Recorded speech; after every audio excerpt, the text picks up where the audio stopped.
Here we have another case of a teacher receiving some discipline over a social media post. And the teacher has got some bad news because the court said, no, the district was right to discipline you, and you can no longer bring this case to court. Check it out. Even with minimal privacy settings, because the bulk of her audience consisted of former students, her posts functioned more like a stage whisper than a secret. Now, with the way that they write these documents, sometimes you're gonna have to read it twice. But it seems like what they're saying is the teacher didn't do her due diligence to make sure that what she was saying in this Facebook post wasn't far away enough from the public. So if it got out and caused a problem at school, then you're on the hook to be disciplined for it. So I think that's the point that they're making there. Affirming a district court grant of summary judgment against the. Okay. Let me get to the. You know what? True story. I wanted to be a lawyer when I went to college. I wanted to be a lawyer until I went down and I saw like all of the books that they had to read, and I said, "No, check that. I'm out." Because it's just they're so wordy. They just use so much. Just get to the point. All right. The Seventh Circuit determined that the school district's interest in addressing actual disruptions and averting future disruptions outweigh the teacher's free speech interests. That's the main idea right there. School disruptions are bad, and schools have a right to do what they need to do to avoid school disruptions, even if it conflicts with the teacher's free speech interests. So that's important. Prior to the controversy, and here's the other thing, let's go through the timeline. Until her dismissal in 2020, the teacher taught social studies. All right, social studies. I was a social studies teacher at Palatine High School, an Illinois public school, for 20 years. All right, let's go. First suspension. Prior to her termination, the district had suspended the teacher twice. Why? The first suspension came in 2016 when the teacher erupted with profanity at her students. What did they do? Following the presidential election, using the word effing.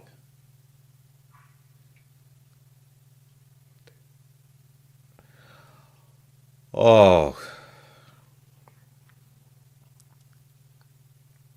politics. We say it a lot here. We say it a lot around here.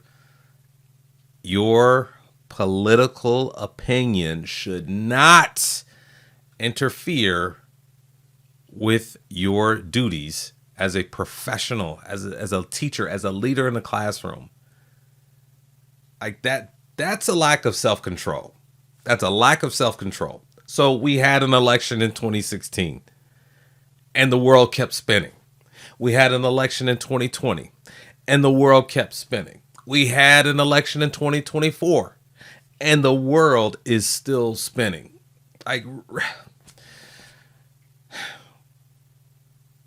she received a 1-day suspension without pay and a warning that another similar incident will result in additional disciplinary measures, including termination.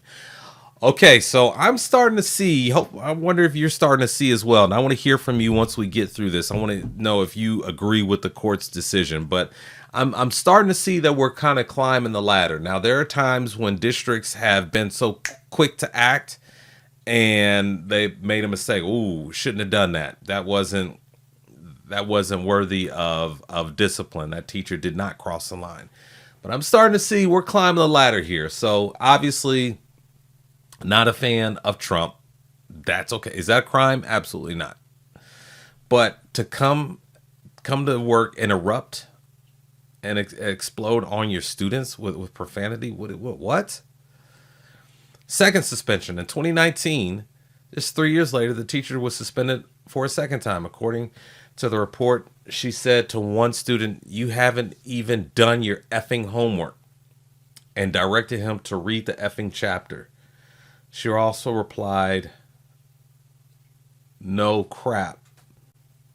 And she didn't say crap, for those of you listening on audio, to one of the other students' comments. And she got a 4-day suspension without pay and another warning along with mandatory counseling sessions. I mean, I think at this point I'm looking at a teacher who it's time to go. It's time to go. I'm not sure the age of this teacher, but it said she taught at this school for 20 years. I mean, it's time, and there's nothing wrong with that, to move on, do something else. I think I know in every person's career, it's just time. And there's just things along the way that that it's time. If you're unloading on students, you haven't even done your effing homework. I mean, sure, a lot of teachers think that, but they don't come out and say it. What's wrong with you? And directed him to read the effing chapter. I mean, again, there are teachers who thought it, but you don't say it. What's wrong with you? So again, we're climbing the ladder. We're climbing the ladder here, and so let's look at. So now that leads us to the Facebook post. So we've had these two incidents, right? You got a warning. You got another warning. Get some counseling. Get some help. Okay. The following year, a teacher made a series of posts in the wake of the nationwide unrest following the murder of George Floyd. One post stated in part, "Now that the Civil War has begun, I want to move." Another depicted the use of water cannons against civil rights protesters in the 1960s, with the teacher wondering whether the use of such cannons attached to the septic tanks would better quell the present-day demonstrators. With the teacher wondering whether the use of such cannons attached to septic tanks. In another comment, the teacher stated, "I find the term white privilege as racist as the N-word." So I apologize. She's a big fan of President Trump. But I mean, even still, I mean, it doesn't matter on both sides. Your political affiliation, that should not interfere with you doing your job. You're supposed to be a professional. So teacher has made these posts, and about the posts, according to the teacher, former students constituted about 80% of her roughly 800 Facebook friends, because now it's blown up. It's blown up. She's made this provocative statement to try to get a dialogue going, a debate going, whatever. But again, she's a teacher. She's been warned a couple of times already about her conduct and speech, and that happened at school. But now, check this out. The word disruption is key. The word disruption is key, because these suspensions, the things that she did to earn these suspensions, yeah, that's disruptive. That's disruptive. How so? Check this out, because the Facebook post, this is going to illuminate it for you. Predictably, the day after the post, the school principal began receiving complaints from current students, alumni, another teacher, and a parent.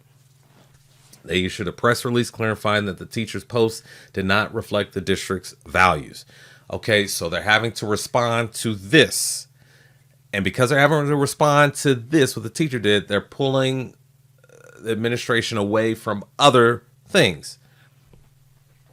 A week later, the principal and district superintendent met with the teacher to inform her that they plan to recommend her termination to the school board, citing the teacher's prior disciplinary sanctions and warnings, along with the public reaction to her Facebook post. That's causing a disruption. That's a disruption. You got to understand that, because check this out.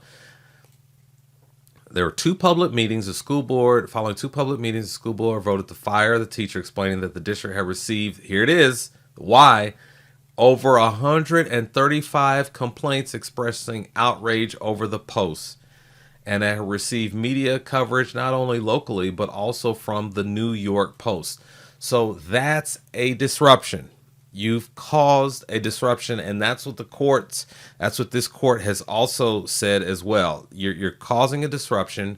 You're pulling resources away from the mission, which is to educate students, and these resources have to be allocated towards answering these complaints, addressing these complaints, media, addressing the media to get the media off their back. So you're no longer, as a teacher, you're no longer under the radar where you should be. You are a flashing red light on the radar. And what does administration want to do? They want to get rid of these disruptions because it's just easy. They're blinking red. They're right in front of you. So they want to get rid of these disruptions. So it's easy. Easy decision. So the actual disruption, again, I just laid it out, but here, let's look at this. The court observed that the district produced a wealth of undisputed evidence of the actual disruption caused by the Post, including more than 100 emails criticizing the Post. Further, the disruption was not limited to the school students. District operations were thrown into disarray. The Post drew media attention and forced the district into a costly and time-consuming public relations response. So that just what I said, there's an opportunity cost. Either we can focus on helping students learn and grow, or we could focus on how do we respond to this because it's blowing up in our faces. So interesting. I think that, obviously because this teacher had a history, it was easy for them to make the decision to let her go. And I think that made the decision easy for the court to come down on the side of the district and agree with the district that, yes, they were right in firing this teacher, and the teacher can't bring the case back to court. It's over. It's done. It's settled. So I want to hear from you. What do you think? Do you think the court made the right decision, or do you believe that this teacher's free speech rights, her free speech rights were in fact violated? I want to hear from you. Leave a comment in the comment section. Thank you so much for tuning in, and I will see you in the next update.